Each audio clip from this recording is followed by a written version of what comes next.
it's kind of also a bad match for Twitter to want to do it, but they've done it anyways. And that says to me again that they're trying to signal something, whether to us or to, the mainstream, government or just to normal people, or I don't know who they're signaling to, but it does feel like there's a motive that goes beyond just, hey, why don't we turn on Bitcoin tipping? The early days of Bitcoin startups was full of what we used to call bridging services. Basically, these companies were shortcuts that made Bitcoin useful in places where larger companies like Amazon or Twitter, that you would want to spend something like Bitcoin, really had no interest in making them useful. It was just too early. These services weren't perfect, but they were very popular and they spurred a lot of early use, helping power the initial waves of adoption that we've seen grow with time.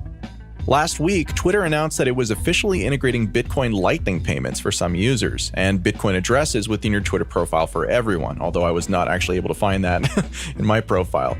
This episode is part history about kind of the early days of tipping and the transactional ecosystem, which I would really characterize as probably the 2012 through 2015 period, and part discussion of the implications of Twitter's move. So with all that said, my name is Adam B. Levine, and this is Speaking of Bitcoin. As always, I'm joined by the other host of the show, Stephanie Murphy. Hi. And Jonathan Mohan. Hey. Andreas is out this week. So Twitter's just one company, but this is actually a pretty big deal. Before we get into the specifics of what Twitter's doing, let's just take a moment to celebrate the fact that Bitcoin tipping appears to be on the verge of coming back in vogue, and it's been a long time coming.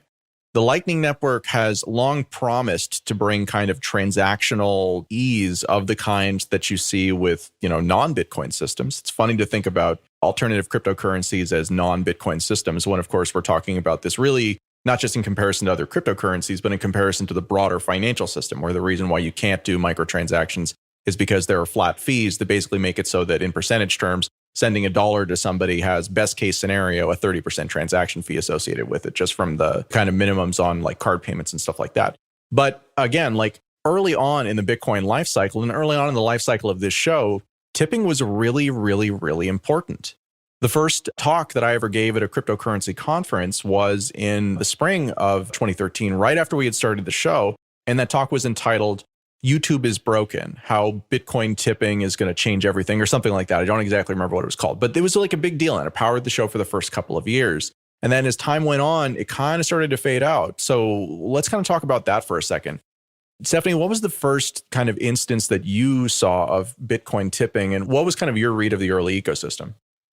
Oh, well, my first experience with Bitcoin tipping was actually my first experience with Bitcoin. I received my first Bitcoin ever when someone sent me a tip. And it was because I was on a radio show where we were talking about Bitcoin and the person was excited and, they sent me some Bitcoin and I'm very grateful for that.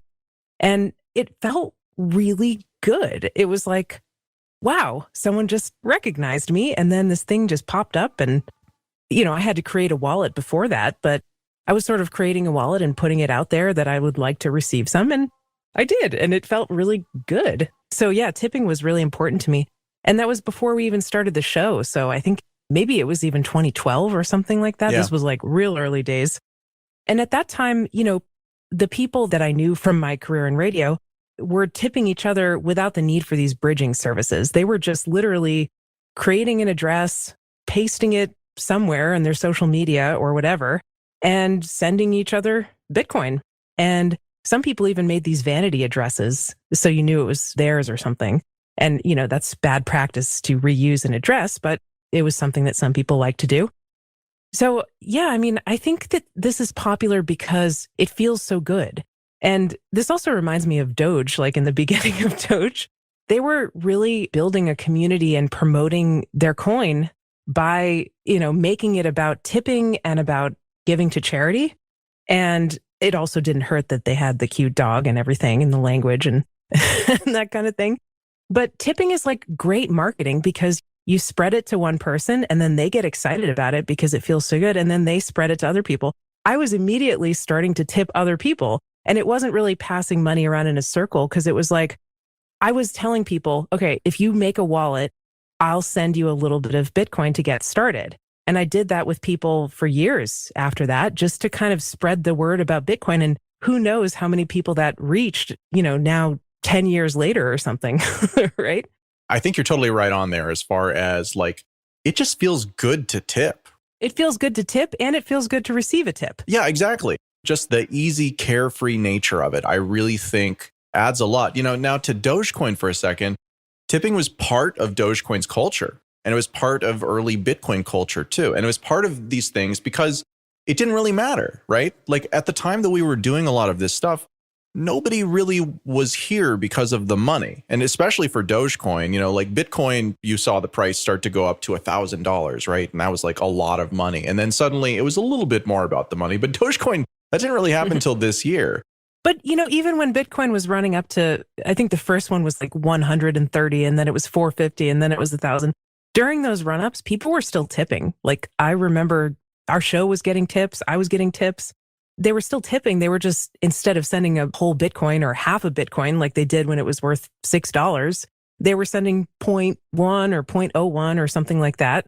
And they were still doing it, even though the value changed, but just it was a different increment. Yeah, it was a really different way of thinking about it at the time too. Because again, like I think the part where tipping started to get into trouble, so there's capacity stuff, right, which pushed up fees. But I don't really think that that's the reason why tipping kind of dropped off in some of these cultures for a number of years. I think a lot of what it was, at least from what I can tell, is kind of people looking at tips that they had given in the past. And you're right, when the price was going up, people would tip because they would feel like they had effectively found money, right? Yeah, that makes you feel generous. When you feel like you have an abundance, you're like, okay, I'm going to give some of this away. And this cost me whatever. I got it for free, or I paid $10 for it. And now it's worth $100. Hey, I can share some of that with someone else. And also it's a win-win because it's like, this whole thing about the pizza, the guy that bought the Bitcoin pizza, like Bitcoin had no value before that because nobody knew what it was worth. And he spent, what was it, 50,000 Bitcoins or something on getting a pizza delivered? 10,000, but yeah. 10,000, yeah. And, everybody looks at that and says, oh, what a sucker, he gave away like so many Bitcoin. But no, he was actually ensuring that Bitcoin had value to build off of in the future by starting to use it. And I think that the people who were there in the beginning got that if you give it away, you actually show more people how cool it is, and then they start using it, and then it actually lifts up the value in the long run over time for you and for everybody else. I think that's definitely the theory. I think that personally for myself, and again, what we noticed with the show was that it wasn't really transaction fees that went up significantly that caused people to start rethinking their tipping strategy. Because again, like you have to think about it over a short period of time, medium period of time, and a longer term period of time, right? Over a short period of time, tipping makes a lot of sense for all the reasons we've been talking about. It feels really good. You're like, hey, free money, right? Like I've just come into a windfall. I can be generous. This is awesome. And lots of people do and lots of people did. But then as the price continues to go up and you see it go from, oh, well, here's that tip I made at $500 and it cost me this much. And man, I feel good about that because of this other money I have. As the price continues to go up and up and up and up and up, I think that a lot of people just like looked back at that stuff and were like, okay, that felt good, but in hindsight, probably it was not a great choice. And so I don't actually kind of peg the end of kind of the pervasive tipping culture that we saw at one point to fees or anything like that. I peg it to the continued rapid appreciation of cryptocurrency broadly and Bitcoin specifically in terms of prices, and just kind of what that did to people psychologically in terms of what's the best way for me to behave in this type of a situation. See, that's interesting because it sounds like you're saying that you think people were regretting the tips that they gave. And I have a different perspective on it. I don't think that people were regretting it. I just think maybe that they saw the rising, appreciating price value of a sign that their evangelism had worked and that it's time to go to a different phase now. Okay, lots of people know about this. Now we can change our efforts to do something else. We're going to talk more about what Twitter is specifically doing after the break. But one of the things I think that's really different about this time around versus last time around is that this official level of support is just something that wasn't there in any prior incarnation. You can take a look back and I think that we actually created the first tip widget, which is what we called it. Yes. Did you create that or did you kind of commission it? I commissioned it. I found somebody on Reddit, which is where I found everybody in the early days. And I was like, hey, we want to be able to embed a button that allows people to click it and then to pull up the address for that particular episode because we created a different tip address for each episode. And then to be able to see how many tips had been received numerically, to see how much, total value in terms of Bitcoin and in terms of US dollar equivalent had been received. And it was just this kind of really cool thing. So that worked really well. We powered the show off of that for, the first basically year, and we're able to send ourselves to conferences and, buy some equipment. And it was really actually quite successful. On the other side of it, I remember I wrote an article for TechCrunch, first and only article I ever wrote for TechCrunch in 2014, 2015. I can't remember when it was, probably 2014. It was about kind of using tokens as a means to crowdfund, where you solve some of the problems that are inherent in crowdfunding by giving people a token rather than just a promise that says that I'm going to give you this or that. Instead, it's a token that it can be redeemable for that. And so as part of that, I asked and was allowed to include that tip widget within the article. And they had paid me, I think, $100 or maybe $200 for the article. I was just working for them as a freelancer on this one-off situation. And the article went live.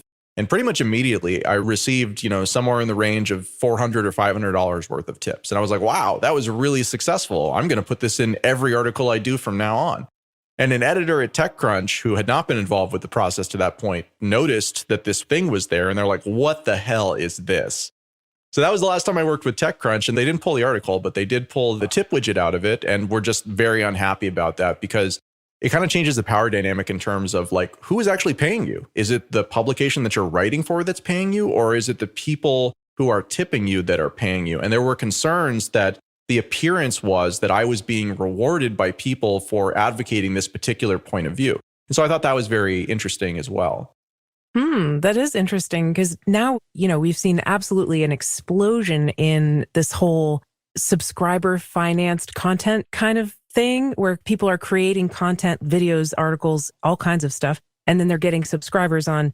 First, it started out with Patreon, I guess, but now there's Substack and there's all these other ones. And YouTube, of course, was one of the other early ones, where people were getting sponsored by the people who actually consumed their content directly instead of getting advertisers and stuff.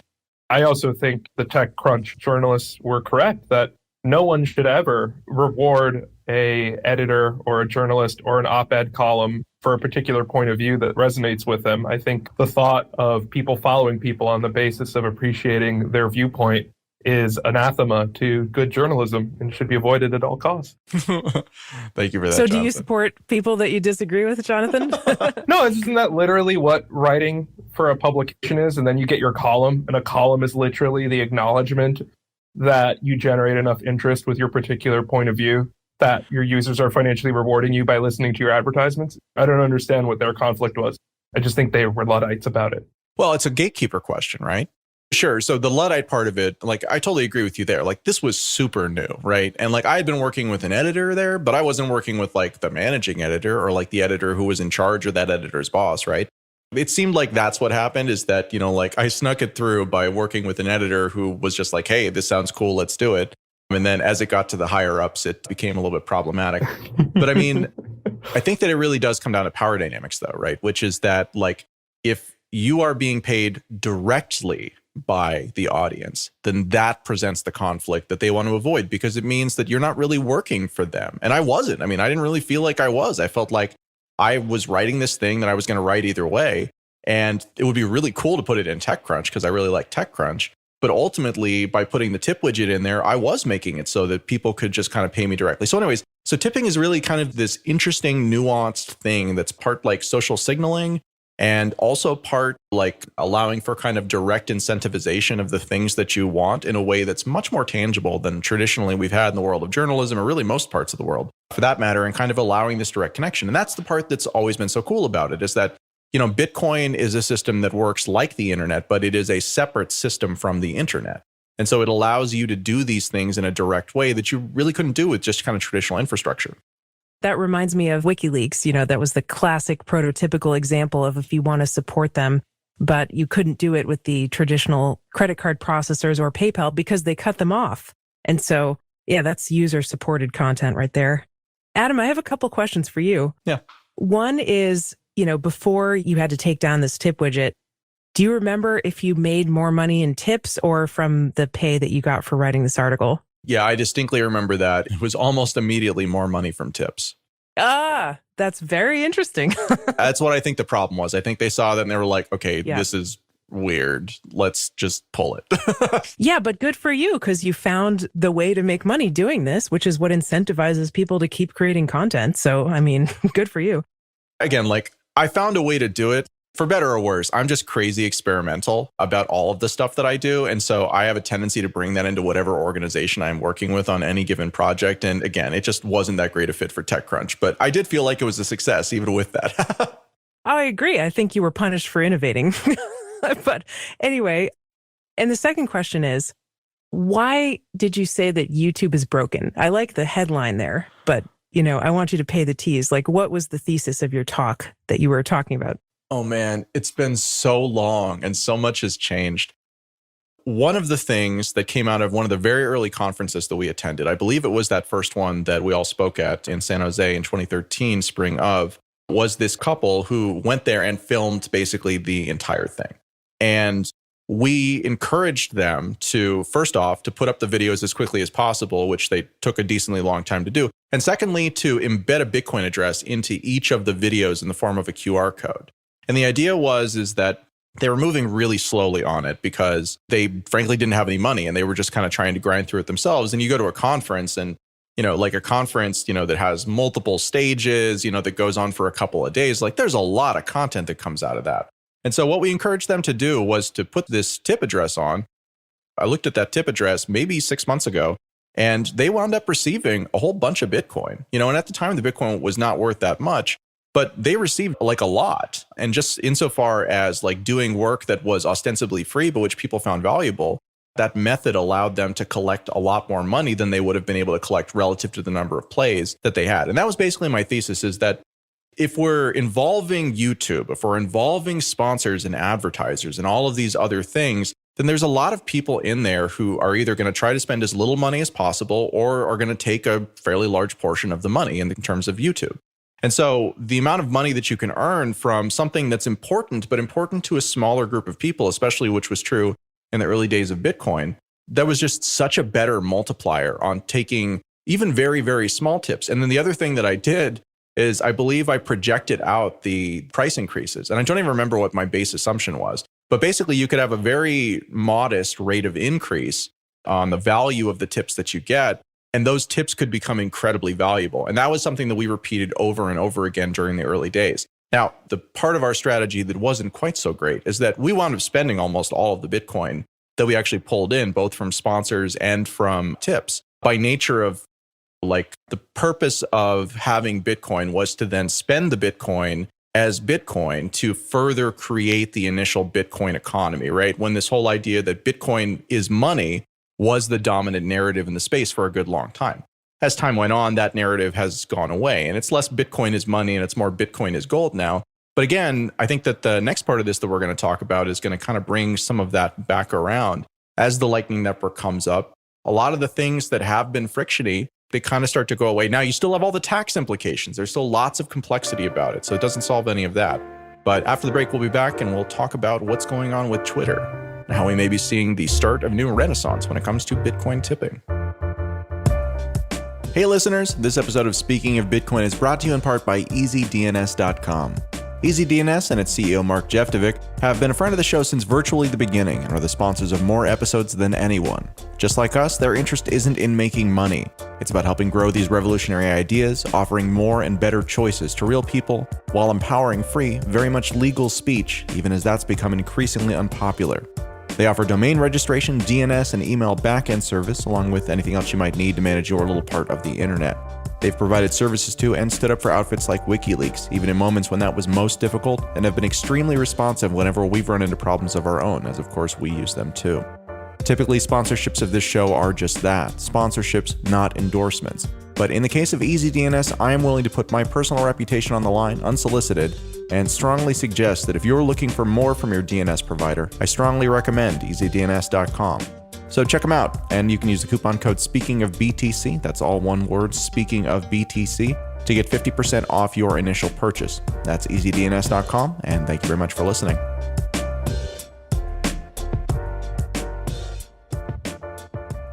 So on Thursday, September 23rd, Esther Crawford posted to the Twitter blog about bringing tips to everyone. I'm just going to read briefly from this. Good news, our tipping feature, now called Tips, is rolling out to everyone with more payment options to choose from, even crypto. And basically, this is not something that everyone can turn on as far as being able to accept money. but anybody can actually do the tips. Basically, you see like a little icon next to a person's name who has turned them on. I actually went looking for people who had turned them on, and it's possible I just picked all the wrong people, but I could not figure out how to turn them on myself. The only person who I found was Jack Mallers of Strike. He has the payment thing activated on his, but I looked at 3 or 4 other accounts and couldn't really find anything. So it's rolled out in some capacities, but it still isn't really widely used as far as we can tell. Now, it's just been a couple of days, so this could change, but that's kind of what's going on. So the whole thing here broadly is that once this is fully rolled out, then you will be able to use the Lightning Network and other forms of money too, but the Lightning Network natively to be able to send tips from one person to another person. This relies primarily on the Strike wallet, from what I can tell, which is Jack Mallers' wallet, primarily powered around Lightning, although it has a lot of kind of like new user onboarding features to make it so you don't necessarily have to have Bitcoin in order to jump directly into Lightning. But that's kind of what the feature is in a nutshell. It sounds like you can take the Bitcoin off of the platform, which is great. It's better than PayPal, right? With their integration. That's really interesting and cool. I think the part about it that's particularly interesting to me is that this is the closing of a loop that we kind of saw open many, many years ago in the very kind of early days. There was a company called ChangeTip that basically was one of these bridge services that I talked about in the opening, and they created a solution that allowed you to call up like a Twitter bot. I mean, that Twitter bot would then maintain your balance of Bitcoin. It was actually like a hot wallet, right? So it was actually keeping Bitcoin held on behalf of other people. You can kind of think about it like an exchange, except instead of exchanging it for money, you would just say, hey, send it to this person, and it would reallocate the Bitcoin within this kind of giant shared wallet. Yes, and you could buy someone a hamburger, a beer, a coffee. It was cute things like that. And it would tweet out, the ChangeTip bot tweets, Stephanie just bought Adam a hamburger and sent 0.2 Bitcoin, because that's probably what it was at the time, right? And then if you wanted to collect your Bitcoin, you could go to the ChangeTip website and you could somehow, I guess, log in with Twitter, and then you could take it out, or you could just retweet it to other people. You could use the tips that you received to tip other people and pass money around in a circle. That was actually, I think, ultimately the biggest problem with ChangeTip was that after a certain point, they weren't growing anymore. People were criticizing it for being more like passing money around in a circle, and how kind of difficult it was sometimes to get the money out of the platform. And there were some very impressive tips that went through. Some people tipped, I remember, like thousands of dollars. Some people got tips or hundreds of dollars. And this is back when Bitcoin was $100. So we're talking about like 1 to 5, 10 Bitcoin donations that people are making to other people on Reddit. It was really impressive. The guy that started it is Nick Sullivan. Actually, there's an Entrepreneur Magazine article that came out about him, I think this week, specifically about his time at ChangeTip. He's a really nice guy. And I think the thing that killed it most of all, well, the thing that killed it was Airbnb, but the thing that killed it was the March 13th guidance that said that everything in this space was money transmission. ChangeTip most certainly wasn't a money transmitter license in all 47 states that require licenses. But also, I think it actually died an acqui-hire death, because I think it was Airbnb bought the whole company just to acquire some of the engineers, and then they just mothballed the product. Yeah, I mean, that was a little disappointing. What I remember was that I received some change tips, and then I was trying to get them out and I couldn't at the point. And that is the underlying problem with this, right? Is that what Twitter today is using the Lightning Network to do, which basically means that you, as the individual who is holding some Bitcoin in your Lightning wallet, that you are custodying your Lightning. And when you send it to somebody else on Twitter, they are then custodying the Bitcoin, right? So it really is using the Bitcoin infrastructure that is then integrated into Twitter in some ways, in order to make it so that Twitter is never actually involved with the transaction at all. They're just helping guide you to pay, for Alice to pay Bob, so to speak. And that was not true of ChangeTip. You know that the Matrix meme where it's like, how many dollars is a Bitcoin? And then it's Morpheus saying, no, Neo, I'm telling you that at the time when Bitcoin succeeds, you won't even ask that question. Yeah. Right? Which is like, once Bitcoin succeeds, you don't even care how many dollars you get for it, because everything's in Bitcoin. I kind of feel like the success of Bitcoin is that, where it's like, we just come to a point where it's like, by the time Twitter integrates tipping people in Bitcoin, I just genuinely don't even care and don't even think it matters. Well, it doesn't matter to you, but I think it does matter to kind of the broader narrative that's happening here, which is the increasing normalization of this stuff. But does it though? Because Twitter's a giant piece of shit. It's like the worst attributes of PayPal, but even more bigoted. And so it's like any of the innovation or thought or interest in tipping or anything that was challenging the status quo that Bitcoin can achieve will be entirely mitigated by the fact that it's on Twitter, using Twitter, of all places. I mean, good God, you think Visa stops you because they don't like what you're doing. Like, the most disgusting thing PayPal has ever done pales to how Twitter will unbank people from their platform. Yeah, and let's not forget, it only took them 8 years to do this, right? I think it's great that it's happening. I just don't think it's going to achieve anything of merit other than, I guess, teach people that Bitcoin's better than what they thought it was. It's sort of like the boomers that think, well, you know, if the government says it's okay, then it's okay. Like, I think it's great that another legacy institution is saying Bitcoin's okay. Not because I want people to engage with a legacy institution. It's just the laggards who look at them and decide that they want to participate once they say that they want to get involved. So I care far less about Twitter's ability to remit Bitcoin and far more that, you know, laggards look to Twitter and say, oh, well, now that Twitter supports it, maybe I can dip my toe into this Bitcoin thing. I have a question about, you know, this new Twitter feature. Does it make it public when you tip someone? Like, does it send out a tweet, or is it just kind of happening behind the scenes privately, or can you choose to share it? Like I said, I couldn't figure out how to actually activate this on my own account. So it's possible that I'm being an idiot, but I don't believe that it does alert anybody when it does this. I think that it's just, you're just sending a transaction. And actually, by nature of it being a Lightning transaction, it's not even public in the same way, you know, like a Bitcoin, you know, main chain transaction would be, where it would actually go onto the blockchain. Instead, it's this private thing until it's settled. Well, then this actually seems quite different in a fundamental, important way from ChangeTip then, because, you know, ChangeTip makes me think of, there's a principle in some religions where, you know, if you give to charity, you shouldn't talk about it. You should always do it anonymously, because if you brag about it, you're essentially getting credit and you're getting a benefit, and it's not true altruism, right? And so, you know, ChangeTip was that. It was letting everyone know, I gave a tip, I gave a donation, I'm generous, and I have Bitcoin, right? And if this is actually private, and it's even more private because the transaction takes place on the Lightning Network, then that adds just a layer of privacy that I think maybe changes some of the incentives and also makes it different than ChangeTip in a really important way. I guess the question that I would have is that good or bad? Well, it depends on who you are and what you're using it for. I mean, I think in the beginning, when ChangeTip was being used to spread the word about Bitcoin and how the joy of giving a Christmas present, you know, or receiving one, then it was great to tweet about it because it lets everybody know, hey, you're a Bitcoin person and you like to spread the word. And it also provides more transparency, I guess, in a way, like, you know, hey, this person received a lot of tips, I guess, and you may like that or you may not. I think a big thing that it did, as far as the kind of public nature of it, is a lot of what ChangeTip was doing was trying to bring in new people to the kind of community, right? To people who are interested in Bitcoin. And I don't get the vibe that that's what's happening here. I get the vibe that it's a recognition that people consider it valuable. And by nature of considering it valuable, there is some advantage then to Twitter implementing it. Now, I also think that there's a pretty good amount of just like social signaling here that's happening with this Twitter move in general. As you said, like, they're not doing it as a way to support the community. They're doing it because for a long time, Twitter has, correctly or not, been perceived and been portrayed by Jack as a company that is going to participate in this. They're not doing what Facebook's doing and trying to start their own, you know, stable coin or something like that.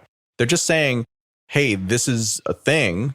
It appears that is going to be important in the future, and we want to be part of that.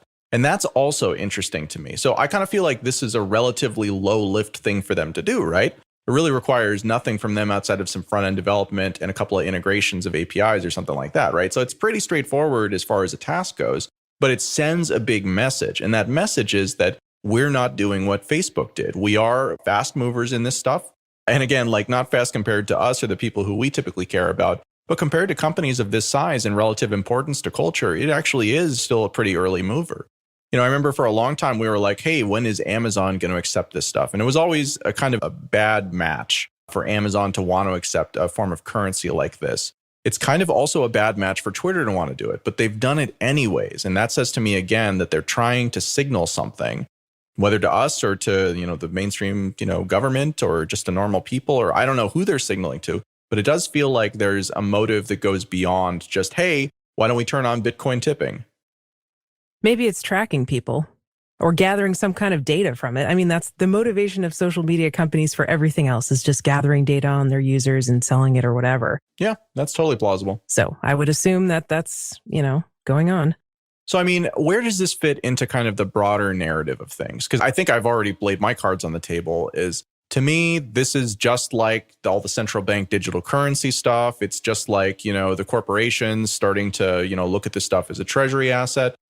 I really see this as a continued process of normalizing what cryptocurrency is and what role does it play in modern life. When we got started with this, it was about libertarians and people who wanted to buy drugs on the internet, basically. And now we've gotten to the point where pretty major companies are not just using it as treasury, but are actually starting to build it into their products. PayPal also, a big deal for the same reason, not because PayPal is a great company, but because PayPal is a huge company. And by nature of even putting in a crippled implementation of this stuff, they necessarily make it more normal in a way that you really couldn't imagine without that type of corporate adoption, even if it does have all these ulterior motives and other things that go around it. So is my read right on this, or do you see kind of more of a negative twist as we get more of this adoption? Are we diluting or are we becoming, normal? And is that good or bad? I have a question for you guys. Maybe you can answer this better, or maybe we should ask Andreas. But since I don't use Twitter, is Bitcoin Twitter still a thing, I guess? Oh, yeah. Okay. Oh, yeah. Because, like a lot of the people that I've seen on Twitter seemed fairly anti-crypto recently. Well, I mean, that's true and it's not. You have the phenomenon of people, in crypto who retire, and they basically do one of two things at that point. They either become a full-time Twitter and Clubhouse troll, or they, just like retire and go and live a life doing something else. Those are the two ways that I kind of see it, but there's still definitely a major crypto Twitter presence, as it's called. And within that, the Bitcoin cohort is typically referred to as the Bitcoin maxis. And their whole shtick is that they don't like anything that isn't Bitcoin and think that anything that isn't Bitcoin is a scam. I'm not saying that's right or that's wrong, but that's basically the simplified version of the Bitcoin maximalist position. And that tends to be when you hear people talking about Bitcoin people on Twitter, they typically are talking about Bitcoin maximalists in the context of them being angry about something another protocol is doing. I don't spend much time on Twitter, but what time I do spend, I wish I didn't spend any time on Twitter. That's interesting. But then, so why do you do it? Because it's become like, what is the current zeitgeist in any of these particular communities? You can go there, and Twitter isn't a place where people go to talk to people they disagree with. It's a place they go to talk about people they disagree with to their own internal audiences. And that's basically what everybody's doing, is everybody's talking to their own bubble. And so you can go there and you can see, here's what this group of people thinks. Here's what this group of people thinks. And when they interact, I mean, that sometimes happens. But again, it's mostly performative as far as I can tell, for their own already existing audiences, much more than it is because they actually want to have a discussion and learn something, right? Yeah, maybe some of this is about fundraising then helping groups that are mostly aligned with each other raise money for various things. I don't know. I think there's definitely a direct payments element, right? Like the chat application Clubhouse that we've talked about once or twice in the past, like it announced that it wasn't ever going to do advertisers or sponsor supported stuff. And instead what it was doing is it was turning on user-to-user payments so that if you like what somebody is saying and you're in a room listening to them talk, because it's basically like participatory radio, then you can just send them some money. I haven't actually done this at all. I kind of stopped using Clubhouse around this time. Jonathan, are you still into this? I haven't used it as much as I used to, but I do jump in and out. And I really like Clubhouse. I like it for the conversations and the groups of people that I know on it. But I do get really skeeved out by the simp thought dynamic of here's my Cash App in my profile kind of thing. It doesn't happen a lot, at least not in the rooms I go to. But whenever it does, it really does skeeve me out, and I end up just going to a different room where that's not the vibe. But there are a lot of rooms where someone will speak, and then they'll be like, and my Cash App's in my profile. Yeah. So again, this is kind of a move towards that as well, which is just when we were talking about this, in 2013, The idea of users paying users directly, irrespective of whether you're talking about Bitcoin or anything else, was a weird idea. It just wasn't a thing that typically happened. And over the last number of years, we've just seen that concept, not to speak about kind of Bitcoin broadly, just become more and more and more and more normal. And by nature of that, I mean, it's kind of like all of these companies have figured out that really the best business model they can possibly go for in any scenario is to actually just become a little mini bank, right? That's not really a bank as far as regulatory purposes are concerned, but which has some of the same dynamics about their business model, and that basically just allows them to provide a platform and then to take a small cut, of tips and, money that generally is flowing through. Now, I don't actually know if Clubhouse does take a cut. And as far as I can tell, Twitter does not take a cut. But again, that's where these business models eventually go, as far as I can tell. But I guess we have to wait and see. So we're pretty much at the end of today's show. Before we go, again, just any final thoughts on tipping, any final thoughts on, not really about Twitter, but just is this a thing we're going to see coming back? Or is this really just kind of like Twitter virtue signaling with something that literally is 6 years out of date? No, I think that this is becoming more and more of a thing.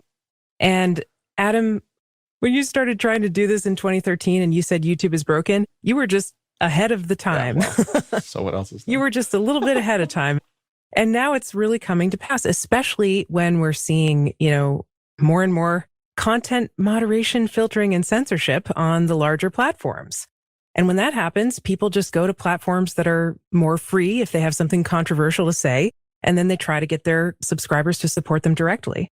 And I like what you said about where it's at with trying to cultivate an audience is getting people who are really excited about your message and passionate supporters instead of people just a lot of people who are kind of meh, blah, right? It's always better to have those real hardcore fans and then ask them to support you. And I think that people who have tried to do that, like Andreas, as well, is a great example of that, what he's done, they've been rewarded.